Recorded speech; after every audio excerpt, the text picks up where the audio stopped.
دا بعض صحابه کرام په دې ډېر مشهور چې دوی به ښځې طلاقولې.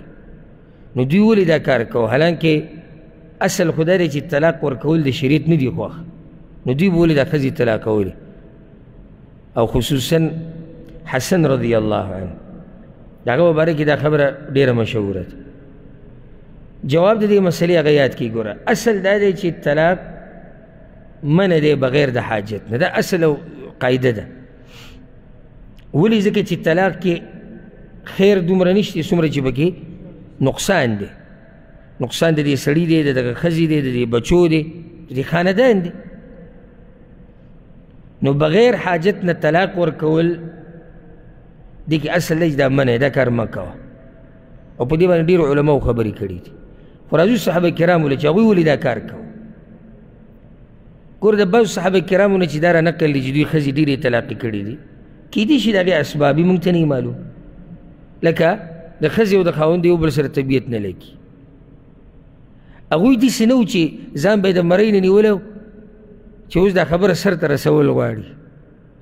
نه، دا ژوند بیا نه راځي. ګورئ لکه اوس یو سړی دی واده وکړو، نه د ښځې د سره لګي نه د ښځې سره لګي، او دواړه نه د یو بل سره خبرې کوي، نه بس روټیني ژوند دی، نه دوی غږ وږ کوي.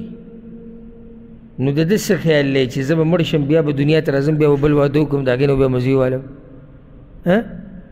که یو ژوند دی او هغه په دې طریقې سره تېر کړو.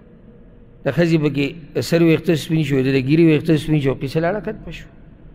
نه، دا طلاق ګوره د الله خوښ نه دي، خو دا د الله رحمت دی چې د دې ګنجایش یې موږ له راکړی دی. که چېرته د طلاق پکې ګنجایش نه وی څومره لویه جاښه به وی. د یوې ښځې نه به موږ دې ځای ته راغلی موږ به طلاق نشو ورکولی، لکه بس شریعت کې نشته. دا خو د الله رحم دی چې د طلاق دا دروازه یې کولو کړې ده، خو خوښ یې نه دي اله چې بغیر حاجت. دا به نه وي چې یاره یو سړی دی صحیح ځای کې طلاق ورکړو، دا به نه وي چې د الله خوښ نه دي. د الله چې طلاق کو دا گنجایش ورکړی خو هم دې موقع کې ورکړی یې که نه.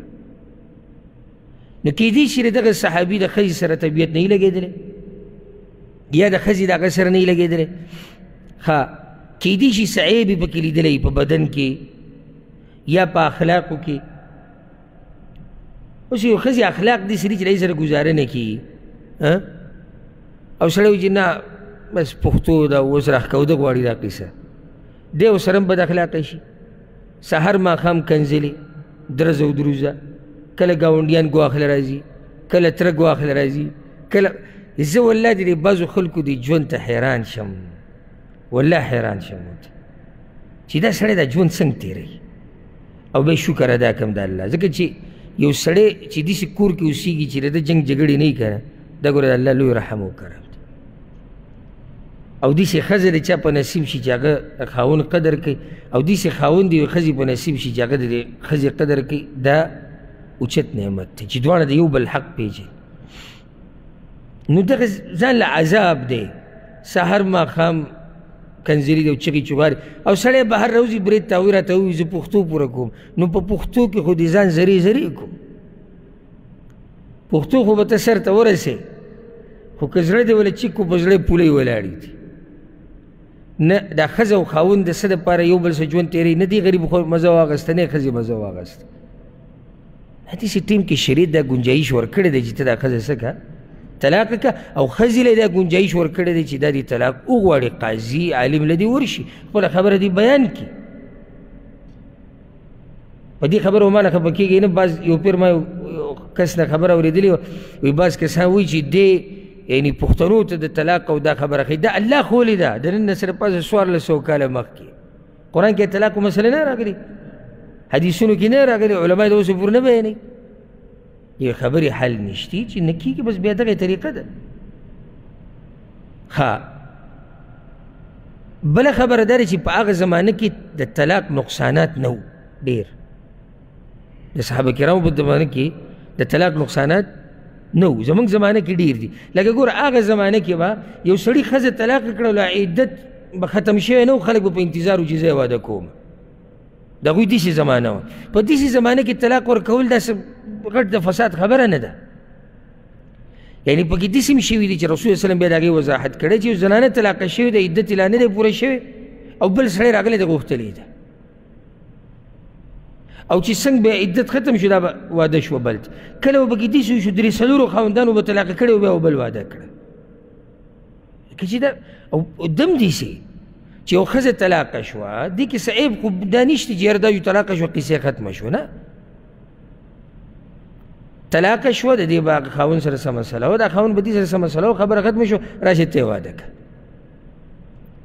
زمونږ خو لا دا پرېږدي چې طلاقه شوي واده کوي چې خاوند یې مړي هغه بیا نه واده کوي چې خاوند یې مړ شوی پاتې راځي چې خاوند یې طلاقه کړي نو د هغوی په زمانه کې دا خبرې دا نه وي نو ځکه په هغه وخت کې طلاق کې یعنی نقصانات ډېر نه وو هر چې حسن رضی الله عنه دی نو هغه په دې مشهورو چې ډېر ودونه یې کړي وو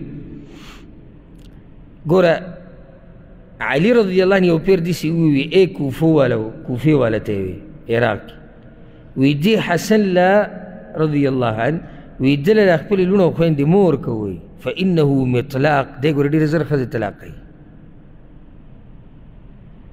یو کس پسې پاڅېد ووی امیر المؤمنین والله لنزوجنه په الله مې دې قسم وي چې موږ خو به خپلې لوڼو او خویندې ورکوو که د ده خوښې ځان سره دې ساتي او چې خوښې نه وي طلاق دې کړي ځکه چې خلکو ته د هغه مقام او مرتبه معلومه وه دا د پیغمبر صلی الله علیه وسلم نوسی دی د علي رضی الله عنه زوی دی د فاطمې رضی الله عنها زوی دی خلکو غوښته چې زموږ د ده سره دا نسب ولګي د عزت موږ ته هم میلاو شي نو خلکو به لوڼو او خویندې ورکولې خو دا بعض پکې تاریخي روایت دی چې د هغې سند نشتی لکه خیالي عادت خیالي لکه یو روایت کې داسې راځي چې سند مرضي نشتی وایي هغه لس کم سل ښځې کړي او بعضو کې راغلي دي وي په یو ورځ کې چې دی نو پنځه دي کې شپږ ښځې طلاقې کړي دا اوس داسې خبرې چې نه کیدی شي او نه د دې خبرو څه سند اخیستي ها دا صحیح خبره چې بعض صحابه کرام هغه مشهورو په دې باندې چې هغوی ودونه ډېر کړي دي او بعض پکې مشهورو په دې باندې چې هغوی ښځې چې ودونه ډېر کوي ښځې به ډېرې طلاقې کړي ټولې خو مري نه که نه او ښځې کله مري ښځو اکثر اوږد ژوند ډېر لږې ښځې مري نو که څوک په دې انتظار کښېني چې یاره دا څلور به مري بیا به زه نورې کومه نو کېدای شي دې پکې دنیا رخصت شي نو اکثر چې ډېرې ښځې کوي نو هغه به پکې لازم طلاقې کړي نو د هغې اسباب ما تاسو ته بیان کړو چې هغه وخت کې د طلاق دا خبره کېدی شو